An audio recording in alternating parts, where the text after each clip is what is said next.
অবগত আছেন, আমরা সারা ভারতবর্ষের লোক আমরা কালকে দেখেছি পবিত্র লোকসভাতে কিভাবে ধর্মীয় ভাবাবেগকে আঘাত দিয়ে আমরা হিন্দু সনাতনী ধর্মাবলম্বীদের উপর কুরুচিকর মন্তব্য করেছেন যিনি অপোজিশন লিডার দায়িত্ব নিয়েছেন লোকসভাতে, রাহুল গান্ধী মহোদয়।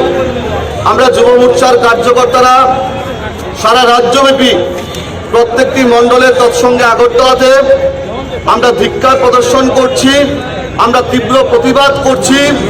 আমরা যুব মোর্চার কার্যকর্তারা আমাদের হিন্দু সনাতনী ধর্মাবলম্বীদের উপর যেই কুরুচিকর মন্তব্য রাহুল গান্ধী করেছেন সেইটার বিরুদ্ধে আমরা বৃহত্তর থেকে বৃহত্তর আন্দোলনে যাব এবং আজকে আপনাদের সামনে কথা দিতে চাই, যুব মোর্চা রাজপথে এইটার বিরুদ্ধে সারা রাজ্যব্যাপী তীব্র আন্দোলন করবে, ধিক্কার প্রদর্শন করবে।